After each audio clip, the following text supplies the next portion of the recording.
my name's Lisa, welcome back to my channel and welcome if you're new. I'm 34 weeks pregnant, so this is my 33-week pregnant vlog or pregnancy vlog for my third surrogate pregnancy. I have 3 children of my own, and I apologise that yet again, I should give up trying to do nice things. The setting isn't great and I'm back to filming on my phone because yet again I've had another problem, would you believe it? Can you see my tripod there? My fancy camera bag. So I set up my nice camera on a tripod, had the background looking nice, sat down, I was like very eloquent because I've got more to talk about this week because I ended up going to the hospital twice. All this stuff, and my keyboard's died. And I've left it to charge for ages and it won't connect with my iMac, and so I can't get on there to edit anything or do anything. And my MacBook Pro was on a update and froze and then won't turn on or anything anymore, so I've got to take that to the Apple store. So you are down to a phone vlog because everything technology wise around me seems to apparently be breaking. Darren's phone's not working, George's phone's not working, George broke his watch. It's like Apple hates me this month. So get me talking. I'm going to try and go through it without spending too long, and I've just spent over a minute gabbling about nothing. So as said, I'm 34 weeks pregnant. Everything is fine with the baby. She is an amazing hitchhiker. I cannot complain about her at all, to be honest. Excuse my lean over. I'm not even going to bother editing if I can help it. She's brilliant. She's started to move more in the day now, which is amazing. She's just lovely to have around. My body, however, is slightly shocked with this being my 6th pregnancy, so I am getting SPD pain. That has definitely stepped up in the last week. Some back pain. My legs and my hands are swelling. I've had quite a lot of 3rd trimester sickness again. And I'm just baking in the heat. Nothing horrendous, nothing dangerous, nothing concerning, worrying, anything like that. They're just not exactly fun. But I cannot complain because it's fine, really, in the grand scheme of things. It's really nothing to moan about, but it does make things a lot harder for me because I can't really sleep and I'm exhausted. And this may be the last video where I make any sense or resemble a human because it's the school holidays here. They broke up on Friday, which means I'm working full-time from home. I'm working 2 jobs, running a house and raising children for 6 weeks.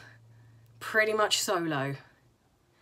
So yeah, as the weeks go on, you're going to notice my face looking less and less like a people. So enjoy. My hair's terrible today. Anyway, so on Tuesday I went to my standard midwife's appointment. I had 2 pluses of protein in my urine because of how it went last time. If you want to find out more, go and check my surrogacy journeys. The 2nd or 3rd, I think it's down to my 3rd journey on here, because I had one journey I started to document where the match unfortunately ended and we had a chemical pregnancy and all that jazz. So I lose track of myself. I'll try and link that playlist down in the description bar below if I can get to do that on my phone.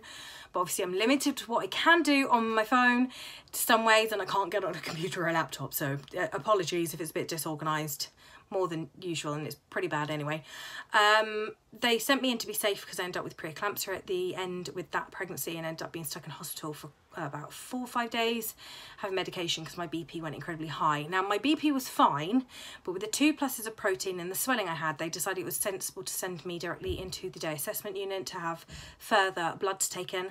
I had bloods taken with the midwife, but they were just checking for iron. And the bloods in the hospital was obviously checking like proteins and other markers for preeclampsia. So I trotted off into hospital, got stuck there for a couple of hours, nothing major. They're really, really good. The people were lovely, hooked me up to a monitor. I did say, oh, she doesn't really move much in the day. She tends to move more in the morning and the afternoon. So of course, little lady here decided to make me sound like a complete and total liar and went absolutely off her rocker like someone had given her speed. Anyone would have thought I was injecting sugar into her amniotic fluid or something because she was crazy. So I was like, of course you make me look like a liar. But the woman that was the midwife that was talking to me and stuff, she laughed her head off and said it's so normal. The amount of people that say that, it's like they know and they want to make you look like a liar. But that was funny. So they did my bloods. Nothing dangerous was flagged up, so I don't need to worry about being hospitalised or anything like that at all.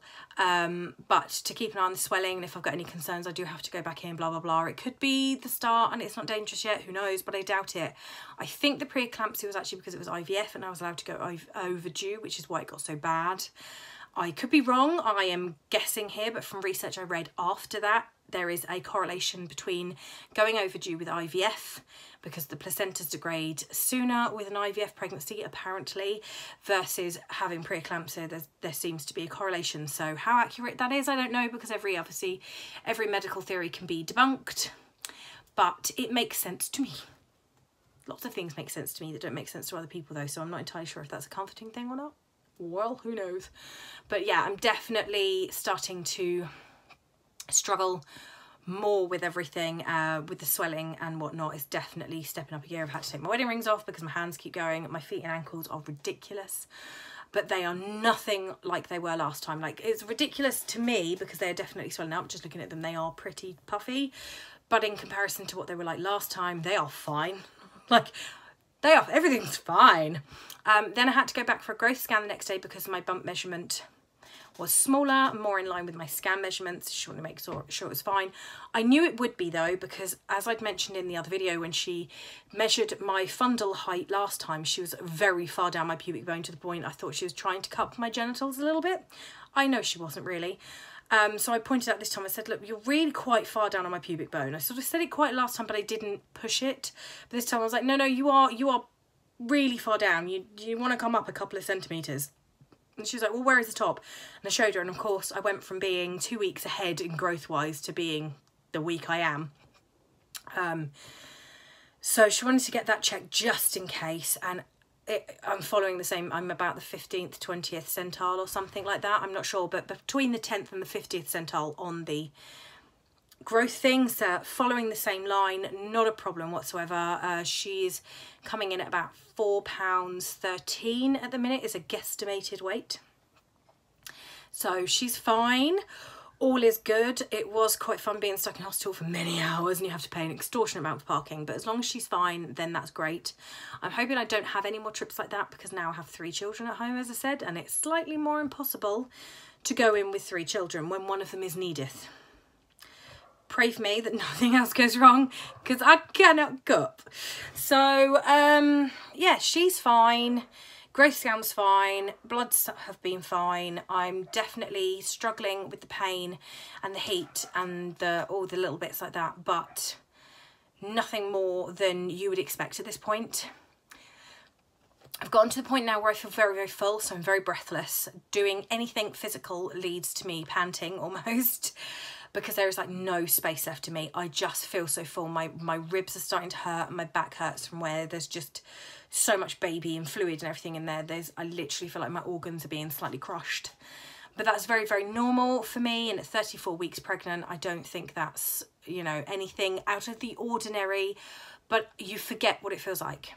Like, I started to get this feeling like 2-3 days ago, and I was like, I feel heavily pregnant now, and I forgot what it was like to have your ribs aching. Like, they feel like they're being cracked almost constantly. And I get dizzy if I do too much because I can't get enough oxygen in. That's what it feels like, which sounds really dramatic. It's not actually that dramatic, but it's the best way to describe it. And just exhausting, really.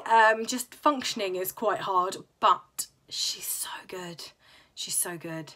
And everything's fine, really. But I'm going to get off because this is a very long video now.